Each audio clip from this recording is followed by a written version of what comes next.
Hey everybody, and we are going to start with this chapter called as gravitational force. Okay, and this chapter is interesting chapter. काफ़ी से हमने 9th class 10th class में पढ़े होते हैं ये chapters. Okay, but अब हम डिटेल में जाएंगे, इसके थोड़ी डिटेल में जाएंगे as per the level of +1. Okay, तो ग्रेविटेशनल फोर्स देखो, शुरू करें. चलो हाँ, इसको पढ़ने से पहले हमें थोड़ी बहुत ही मैकेनिक्स आनी चाहिए. Like you have to you have to well understand the law of conservation of energy, law of conservation of angular momentum, and also the law of conservation of simple momentum or linear momentum. ये 3 laws use होंगे इस chapter में. Okay, but आज की video में ये हम use नहीं करेंगे. बाकी जो न्यूमेरिकल्स आएंगे उसमें काफ़ी यूज़ होंगे. ओके, बट वो अब इतना उसका जस्ट बेसिक अंडरस्टैंडिंग ही तुम्हें होनी चाहिए. दिस आई वांट टू से कि जस्ट तुम्हें उनके बेसिक अंडरस्टैंडिंग ही होनी चाहिए. Okay, and now we are going to start with this chapter. Okay, तो पहला चैप्टर का जो टॉपिक है that is about the gravitational force. So 2 चीज़ें हैं. One we say gravity, okay, and one we say a gravitational force. Okay, gravitational force. ठीक है, ये 2 चीज़ें हैं, gravity and gravitational force. What is, क्या ये तुम्हें एक ही चीज़ ही लग रही हैं? Okay, no, these are different things. Like gravity, when we talk about the gravity we say someone or something under the influence of the earth. क्योंकि एक अर्थ है, एक पूरी अर्थ है. ओके, उसका कुछ ना कुछ तो ग्रेविटेशनल फोर्स तो लगाती है अर्थ. ग्रेविटेशनल फोर्स जो अर्थ हर एक ऑब्जेक्ट पे लगाती है, तो उसको हम कह देते हैं ग्रेविटी. ओके, और जो ग्रेविटेशनल फोर्स है इट इज़ लाइक 2 पार्टिकल्स हैं, और 2 पार्टिकल्स या 2 बॉडीज़ के बीच में जो फोर्स है वो होगी gravitational force. Okay, why I am telling this? Because this is the statement of the first जो भी ग्रेविटेशन फोर्स है उसकी ये स्टेटमेंट है. ठीक है, तो इसमें हम ग्रेविटी की बात नहीं करेंगे. जो अभी हम पढ़ेंगे, जो जहाँ मैंने स्टेटमेंट लिखी है, इसमें हम ग्रेविटी की बात नहीं करेंगे. ग्रेविटी माने अर्थ को हम कंसिडर करते हैं. नो, वो आगे जाके ग्रेविटी हम के बारे में हम पढ़ेंगे. तो ग्रेविटेशन फोर्स की स्टेटमेंट हम पढ़ने जा रहे हैं. ओके, उसका जो फॉर्मूला है that you know from the junior classes, that F is G m1m2/r². Okay, and don't call it gravity. तो इस वीडियो जो सीरीज़ आने वाली है वीडियोस की, तो इसमें तुम्हें मिसकंसेप्शन जो तुम्हारे होंगे वो मैं दूर करने की कोशिश करूँगा. ओके, सो ध्यान से पूरी वीडियो हमें देखनी चाहिए. Okay, and you can take your notes from this video.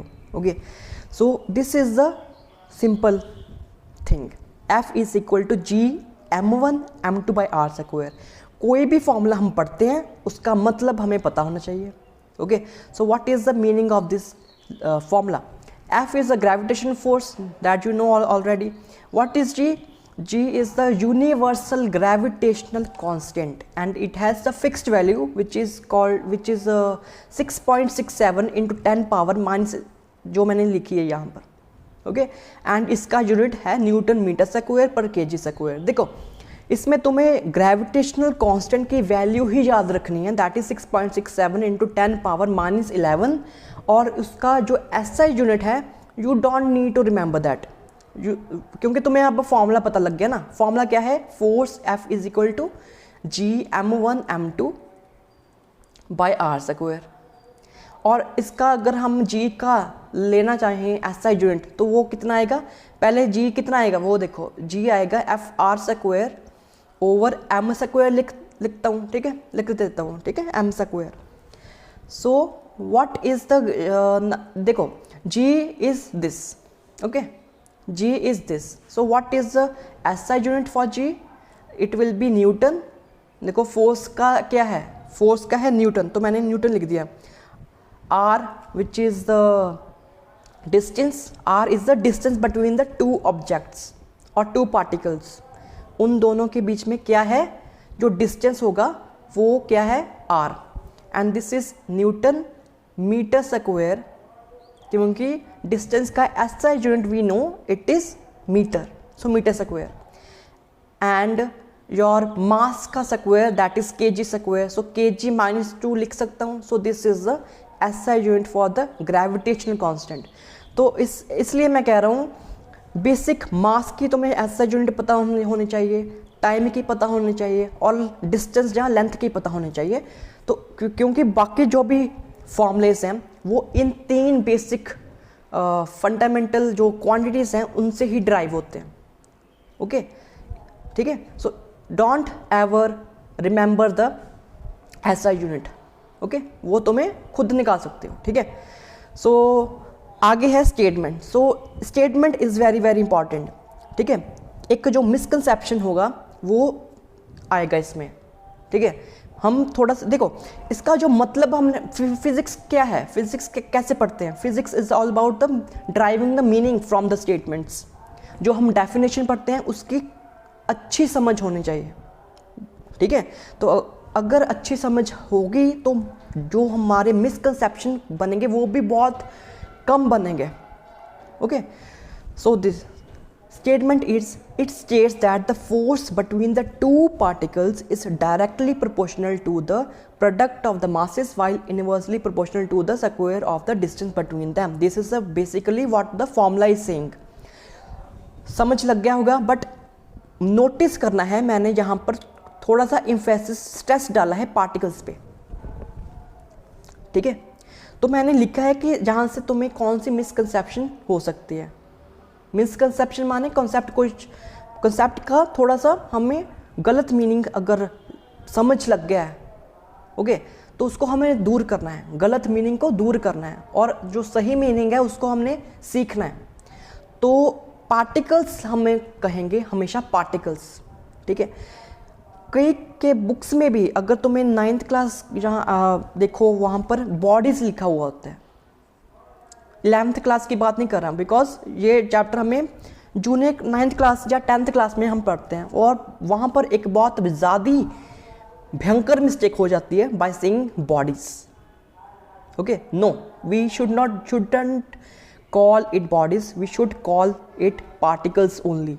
Because जब तुम पार्टिकल्स कहते हो ना, we always relate to it the ideal point. जब हम पार्टिकल्स कहते हैं that it we related to the single point. So these are the two particles P1 and P2. But अगर हम बॉडीज कहेंगे फिजिक्स में, देखो अगर हम बॉडीज कहेंगे तो बॉडी कोई भी हो सकती है. Like this pen, this is the body.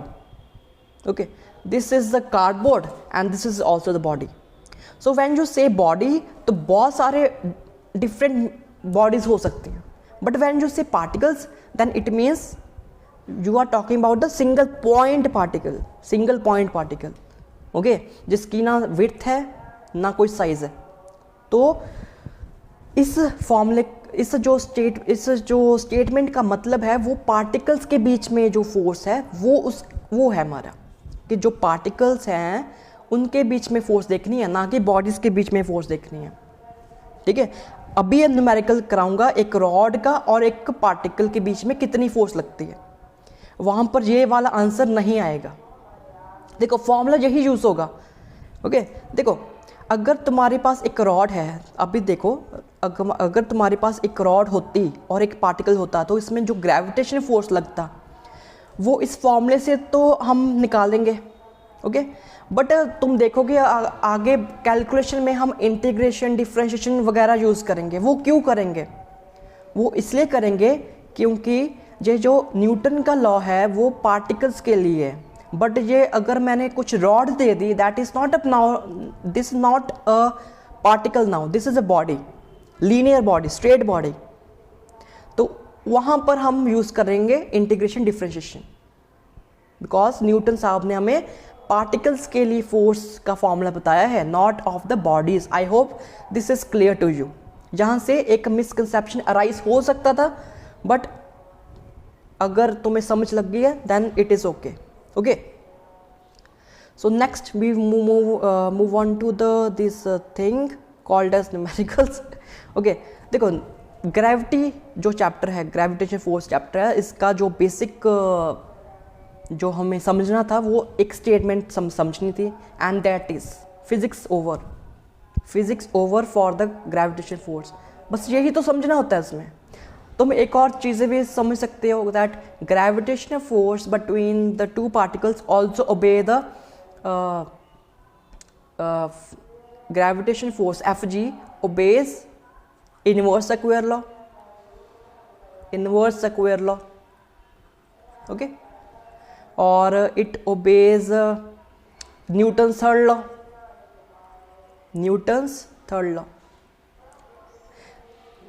ये मैंने इसलिए नहीं बताया, अब बताया ना, इसलिए नहीं बताया because these are obvious things. ठीक है, तुम्हें पता है कि इनवर्स स्क्वायर लॉ को वो ओबे कर रहा है, फॉर्मूले में दिख रहा है 1/r². ठीक है, और ये न्यूटन थर्ड लॉ को भी, क्योंकि कोई भी फोर्स होगी वो न्यूटन के थर्ड लॉ या जहाँ कोई भी लॉ को ओबे तो करेगी ही. ठीक है, तो ये तो सिंपल ऑब्वियस पॉइंट्स हैं. इतनी ही थ्योरी है. अब इसके न्यूमेरिकल्स करते हैं. ठीक है, now we are now heading for the numericals. Question number 1, find the force between the two particles having mass m1 and m2. so this is a simple question. so इसका formula तो simple, जो formula है हमारा उससे ही आ जाएगा, that is m1 m2 by r². so this is the answer. okay, because उसने पूछा है दो पार्टिकल्स के बीच में फोर्स बताओ, and we know this is this. Okay, हाँ, इसके तुम वेक्टर फॉर्म भी निकाल सकते हो. What is a vector form? Vector form के लिए हम इसको वेक्टर मानेंगे, and we will get m1 m2 by r³ आ जाएगा, एंड और जहाँ पर r वेक्टर आ जाएगा. So this is a vector form. Okay, second, find the magnitude of the force if two particles are placed inside water. Gravitation force, यहाँ से मैंने इसलिए ये चुना है क्वेश्चन को. देखो, gravitation force is independent of the medium. Gravitational force is independent of the medium. ये मीडियम पे डिपेंड नहीं करती है. ठीक है, जो हमारी दूसरी फोर्स होती है लाइक इलेक्ट्रोस्टैटिक फोर्स, वो डिपेंड करती है मीडियम में. वो उसमें कोई दूसरी मीडियम में एक्सेप्ट एयर और वैक्यूम, दूसरे मीडियम में वो डिक्रीज हो जाती है force. But gravitational force doesn't decrease, it remains the same. ठीक है, so this is second point. Okay, numerical के थ्रू ही हो गया, समझ लग गया ना. Okay, third question, if the two same particles are made to move along the circular path of the radius d. देखो, दो पार्टिकल्स हैं, अब वो सर्कुलर पाथ पे मूव कर रहे हैं, दो particles. Then find the velocity of the each particle. देखो कैसे करेंगे. सो फर्स्ट ऑफ ऑल जहाँ पर तुम्हें डायग्राम ड्रॉ करनी पड़ेगी. ओके, डायग्राम ड्रॉ करनी पड़ेगी, and we will draw the diagram. उसमें क्या बड़ी बात है. ओके, सो देखो, we have drawn a diagram, और यहाँ पर दो पार्टिकल्स लेते हैं m1 और m2. अब ये क्वेश्चन थोड़ा सा इंटरेस्टिंग क्वेश्चन है. देखो क्या, इसमें बहुत सारे कॉन्सेप्ट्स आएंगे. लाइक इसमें पहला कॉन्सेप्ट क्या है कि दोनों के बीच में ग्रेविटेशन फोर्स लग रही है. ओके, और वो एक सर्कल सेंटर O होगा इसका, उसके अराउंड मूव कर रहे हैं. So they are acted by masses are acted by mutual gravitational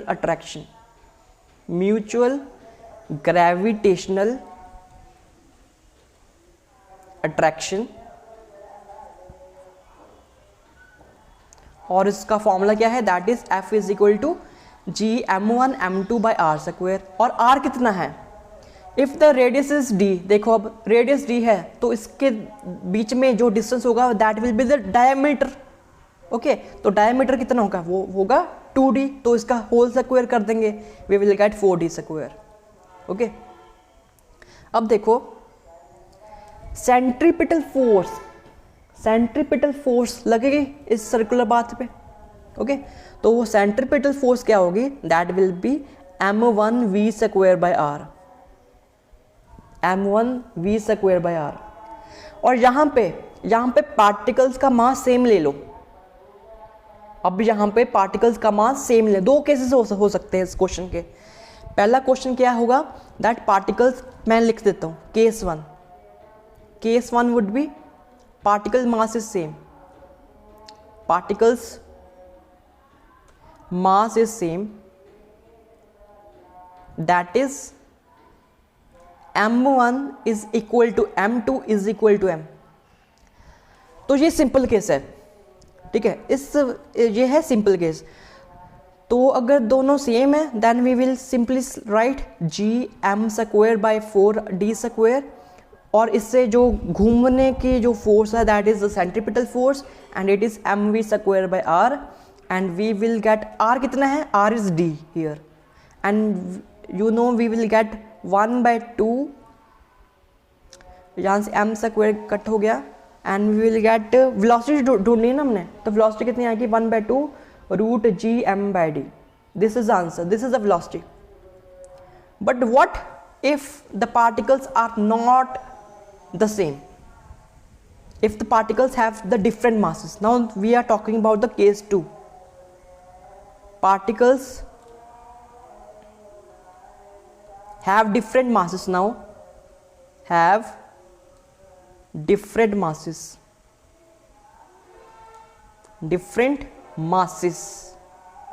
like m1 is not equal to m2। तो उस केस में क्या करेंगे, देखो ये जो घूम रहा है, okay, it must be through a some second source. देखो यहाँ पर हम मान रहे हैं जब ये घूम रहा है ना पार्टिकल, फॉर एग्जांपल हमने m2 ले लिया, पार्टिकल जो घूम रहा है वो किसी और फोर्स के अंडर घूम रहा होगा, खुद तो घूमेगा ही नहीं, ये पार्टिकल्स पागल थोड़ा कि खुद ही घूमे जाए, वो किसी के इन्फ्लुएंस पे होगा, वो इन्फ्लुएंस के अराउंड वो घूमेगा। Like earth revolves because sun made it to revolve, क्योंकि सन के इन्फ्लुएंस से धरती घूम रही है। So there must be a centre जिसके अराउंड एक पार्टिकल घूमे, ओके। तो वो सेंटर कहाँ पर होगा, दैट इज नाउ इम्पॉर्टेंट। अब क्या होगा कि सेंटर इज ऑलवेज वी, जब ये हम क्वेश्चन करते हैं वह हम सेंटर वहाँ पर लेते हैं जहाँ पर हमारा सेंटर ऑफ मास एग्जिस्ट करता है। जो भी चीज़ घूम रही है वो एक सेंटर ऑफ मास के अंडर घूमेगी। तो ये जब हमने पहला केस लिया है तो इसका सेंटर ऑफ मास देखो कहाँ पर लाई करता है, ये भी सेम है, ये भी सेम है, तो दोनों का centre of mass centre O पे ही लाई करेगा, ओके। बट अगर ये दोनों डिफरेंट है, we have to first find the centre of mass, because जो भी चीज़ घूमेगी वो सेंटर ऑफ मास के अराउंड ही घूमेगी। सो देयरफॉर अगर हम इसका सेंटर ऑफ मास निकालें that will be x and it will be m1, जहाँ से डिस्टेंस ले लो, सम डिस्टेंस, देखो अब डायग्राम ये बनेगी। सो मेरी कोशिश क्या है कि एक सिंपल क्वेश्चन है, ओके, उससे थोड़ा सा अगर डिफरेंट क्वेश्चन बनता है देन मैं कराऊंगा तुम्हें, okay. So this is the better way to do the sums and this is the quality questions, okay. तो नीचे लिख देते हैं यहाँ पर, तो हाँ, एक तो मेरी ड्राइंग बहुत गंदी बनेगी, okay.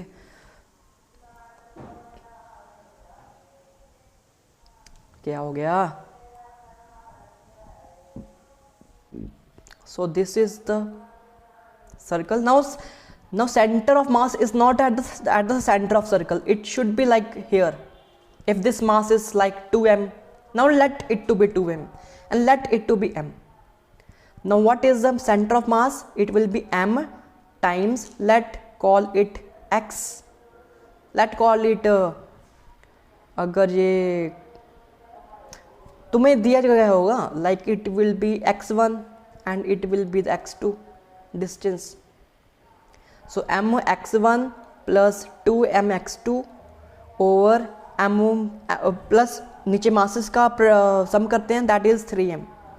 So this is center of mass.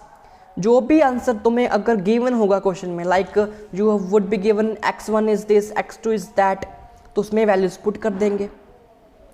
और आगे क्या करेंगे, आगे सिंपली हम करेंगे एम वी स्क्वायर बाय, अब यहाँ पर जो वैल्यू पुट करेंगे वो होगी centre of mass x is equal to, ये तो सेम रहेगा। अब क्योंकि 2m और m है, we will get 2m square and नीचे आएगा 4d स्क्वायर। तो ये क्वेश्चन ऐसे होगा, तो ये क्वेश्चन हमारा ऐसे होगा। ओके, फर्क क्या है कि नीचे हमें, क्योंकि ये पार्टिकल जो रिवॉल्व होगा, कोई भी पार्टिकल रिवॉल्व होगा लाइक m, देखो यहाँ पर एक और चीज़ है, अगर मैं m यहाँ पर लिख रहा हूँ तो ये डिस्टेंस x ये वाला होगा, ये जो डिस्टेंस होगा